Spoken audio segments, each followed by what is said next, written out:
Hello everyone, welcome back to Anjali Bio Classes for GNM and BSc Nursing। आज हम लोग macronutrients के complete जो आपका डिस्क्रिप्शन है मैक्रोन्यूट्रिएंट्स का जो टाइप्स है उसके उनके बारे में पढ़ने जा रहे हैं। देखिए जो मैक्रोन्यूट्रिएंट्स है हमारे कौन कौन से होते हैं? कार्बोहाइड्रेट,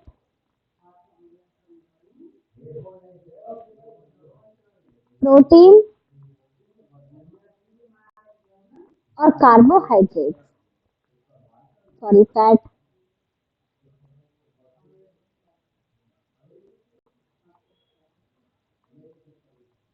या फिर लिपिड। तो कार्बोहाइड्रेट्स के बारे में जब हम पढ़ना स्टार्ट करेंगे तो सबसे पहले क्या करेंगे, इनका क्लासिफाइड या फिर इनका कहते हैं ना वर्गीकरण। तो कार्बोहाइड्रेट्स को हम दो हिस्सों में टूटेंगे। कार्बो मीन्स कार्बन और हाइड्रेट मीन्स वाटर, H2O। जब इनको लिखेंगे हम एक साथ तो CH2O, इनका रेशियो क्या निकला है? 1:2:1। अब आप इससे क्या समझे, मतलब जितने भी हमारे कार्बोहाइड्रेट्स होते हैं सभी का रेशियो क्या होता है? 1:2:1। एक कार्बन, दो हाइड्रोजन और एक ऑक्सीजन। देखिए जो कार्बोहाइड्रेट्स होते हैं ये स्वीट इन टेस्ट पाए जाते हैं। स्वीट इन टेस्ट यानी कि टेस्ट में मीठे होते हैं। अब किसी एक कार्बोहाइड्रेट का नाम सोचो, जैसे कि हमारा ग्लूकोज। ग्लूकोज टेस्ट में मीठा होता है। फॉर्मूला क्या होता है ग्लूकोज का? C6H12O6। अब जब हम इसको कॉमन कर लेंगे 6 को तो 1:2:1 हो गया कि नहीं हुआ? तो इसी प्रकार जो हमारे कार्बोहाइड्रेट्स होते हैं इन सभी किससे बने हुए होते हैं? कार्बन, हाइड्रोजन और ऑक्सीजन से। इनका रेशियो क्या आता है? 1:2:1। ओके, तो ये हमारे जो कार्बोहाइड्रेट है ये on the basis of units, glucose और फ्रक्टोज के यूनिट्स के आधार पर ये डिवाइडेड है, क्लासिफाइड है तीन टाइप्स में। देखिए टाइप्स ऑफ कार्बोहाइड्रेट की तरफ जब हम चलेंगे तो पहला आता है हमारा मोनोसेकेराइड।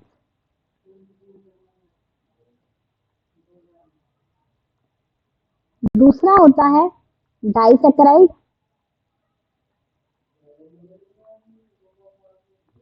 और तीसरा है पॉलीसेकेराइड।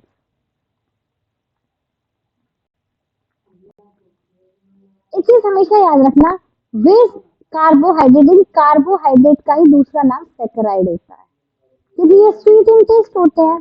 कार्बोहाइड्रेट हमारी बॉडी को 70% एनर्जी प्रोवाइड करते हैं, यानी कि जो हमारी वर्किंग एबिलिटी जो एनर्जी होती है वो कहाँ से मिलती है हमें? कार्बोहाइड्रेट से। तो कार्बोहाइड्रेट जो मोनोसेकेराइड यूनिट होती है उसका मतलब है ऐसी कार्बोहाइड्रेट यूनिट, ऐसी मतलब स्वीट यूनिट्स जिन्हें हम फिर से क्या है डिवाइड नहीं कर सके, फिर से उन्हें तोड़ नहीं सके। देखिए जो ग्लूकोज है आपका, इसे अगर आप तोड़ेंगे तो C6H12O6, क्या कोई ऐसी यूनिट बना पा रहे हैं जिससे और कोई मोनोसेकेराइड बन पाए? सिंगल यूनिट कार्बोहाइड्रेट्स को हम मोनोसेकेराइड्स कहते हैं। इसका कौन कौन से होते हैं? ग्लूकोज होता है और फ्रक्टोज होता है। ठीक है, ग्लूकोज और फ्रक्टोज। यदि हम डाइसेकेराइड्स की बात करें तो डाइसेकेराइड्स का मतलब है वे कार्बोहाइड्रेट या वे सेकेराइड यूनिट्स जो दो मोनोसेकेराइड से मिलकर बनती हों, यानी कि एक monosaccharide plus one monosaccharide equals to di. ये मोनो मीन्स क्या होता है? एक, और डाई मीन्स दो। तो जब एक और एक की दो यूनिट्स मिलेंगी तभी तो एक दो यूनिट बनेंगी। ठीक है, एक और एक जब मिलते हैं तभी तो दो यूनिट्स बनाएंगे। तो जब दो मोनोसेकेराइड मिलेंगे तो वो क्या बनेंगे? तो मोनोसेकेराइड्स कौन से होते हैं हमारे? जैसे कि आपका मोनोसेकेराइड्स की यदि हम बात करें तो सुक्रोज, माल्टोज और लैक्टोज। कैसे उनके बनते हैं? जो सुक्रोज होती है हमारी वो एक ग्लूकोज प्लस एक फ्रक्टोज से मिलकर बनती है। माल्टोज हमारी दो ग्लूकोज से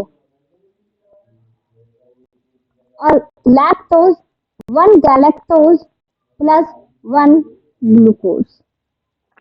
इस प्रकार हमारी डाइसैकेराइड यूनिट्स बनती है। अब हम आते हैं पॉलीसैकेराइड्स पर। देखिए पॉली मीन्स क्या होता है, many. Those saccharides which are made up of many monosaccharide units, way polysaccharides या वे सैकेराइड्स जो बहुत सारी मोनोसैकेराइड से मिलकर बनाए जाते हैं उन्हें क्या कहते हैं हम, पॉलीसैकेराइड्स। ये पॉलीसैकेराइड्स का एग्जांपल है आपके स्टार्च और सेल्यूलोज। क्लियर। अब हम चलते हैं आगे। Food substances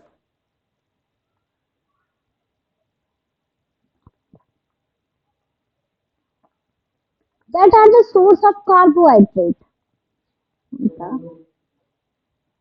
source of carbohydrates, मतलब कार्बोहाइड्रेट जिन खाद्य पदार्थों में पाया जाता है उनके बारे में यदि हम बात करें तो ये किसमें पाया जाता है, pulses, rice, dry fruits, cereals, legumes. These all are the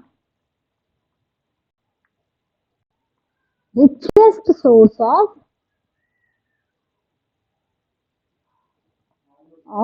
carbohydrate. Okay. अब हम चलते हैं आगे हमारे सेकंड माइक्रोन्यूट्रिएंट की तरफ, दैट इज प्रोटीन। प्रोटीन क्या है, हमारी एसेंशियल मैक्रोन्यूट्रिएंट है। देखिए प्रोटीन जो वर्ड है हमारा, वो मोल्डर नाम के साइंटिस्ट ने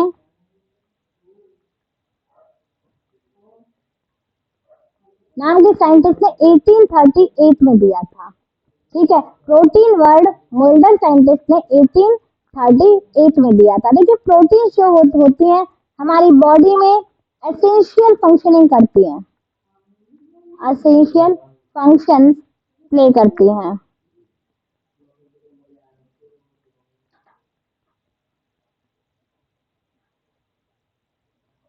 देखिए जो एसेंशियल रोल्स होते हैं प्रोटीन द्वारा प्ले किए, दैट आर ग्रोथ, हमारे विकास में मदद करती हैं, ऊतकों को रिपेयर होने में, जब हमारी बॉडी में कहीं पर भी चोट लगती है, हमारे टिश्यू डैमेज होते हैं, उन्हें रिपेयर होने में, एंजाइम फॉर्मेशन, जो इतने भी हमारे बाइल जूसेस होते हैं, पेनक्रियाटिक जूसेस होते हैं, डाइजेस्टिव एंजाइम्स होते हैं, उन सभी के बनने में, ब्लड प्रोटीन्स में हार्मोन्स की फॉर्मेशन, मतलब जितनी भी मोस्टली होने वाली जो प्रक्रियाएं हमारे शरीर की एनर्जी के बनने के अलावा की जो प्रक्रियाएं हैं वो सब किसके द्वारा कंप्लीट होती हैं, प्रोटीन्स द्वारा। क्योंकि देखो जो हमारे प्रोटीन्स होती हैं आप सभी जानते होंगे ये नाइट्रोजीनियस प्रोडक्ट होता है,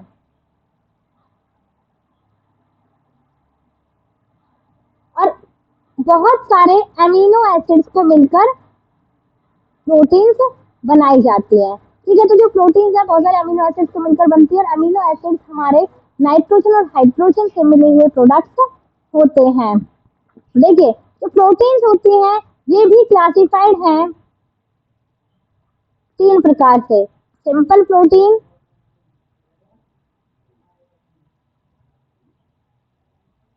कॉन्जुगेटेड प्रोटीन्स और carbohydrate derived protein, sorry derived protein. जो हमारी सिंपल प्रोटीन्स होती हैं कौन सी होती है, एल्ब्यूमिन, ग्लोब्यूलिन, फाइब्रस प्रोटीन और हिस्टोन्स, ये सभी हमारी प्लाज्मा प्रोटीन्स भी कही जाती हैं, क्योंकि एल्ब्यूमिन, ग्लोब्यूलिन और फिब्रिनोजन तीनों ही प्रोटीन्स हमारे प्लाज्मा में पाई जाती हैं, जो हमारी बॉडी के ऑस्मोटिक बैलेंसिंग क्या है, इम्यूनिटी को प्रोवाइड करता है और आपके क्लॉटिंग फैक्टर्स में हेल्प करता है, क्लॉटिंग कराने में, जो ब्लड आपका बहता है ब्लड फ्लोइंग को रोकने में मदद करता है। हिस्टोन प्रोटीन्स क्या होते हैं, वे प्रोटीन्स जो डीएनए को सेगमेंट करके रखती हैं, that are called histone proteins. देखिए कॉन्जुगेटेड प्रोटीन्स क्या होते हैं, सिंपल प्रोटीन्स के मेल से बने हुए प्रोटीन्स को हम कॉन्जुगेटेड प्रोटीन्स कहते हैं। उसके बाद में आते हैं डेराइव्ड प्रोटीन्स, जैसे कि मेटा प्रोटीन, पेप्टोन्स और पेप्टाइड्स, ये सभी वे प्रोटीन्स होती हैं, जैसे कि आपका प्रोटीन्स को टूटने के बाद, एक प्रोटीन को टूटकर जब उसकी दूसरी फॉर्म बनती है, that are called derived proteins. Conjugated proteins क्या है? ये आपका अगर जो ग्लाइकोप्रोटीन्स होती है वो ग्लाइकोसाइलेशन के दौरान गोल्गी apparatus में बनती है। और आपके जो हीमोग्लोबिन है, ये आयरन के साथ में जब ग्लोब्यूलिन मिलकर बनता है, that is called conjugated protein. जब किन्हीं दो मटेरियल के साथ में मिलकर एक प्रोटीन की फॉर्मेशन होती है, that is called conjugated protein. Derived protein वो होती है एक फॉर्म से चेंज होकर जब दूसरी फॉर्म में कोई प्रोटीन बदलती है, that is called conjugated proteins. तो हमारे कार्बोहाइड्रेट और प्रोटीन्स हमने इस अपने लेक्चर में कवर किए हैं। अगले प्रोटीन में हम फैट और विटामिन के बारे में बात करेंगे। Thank you, have a nice day.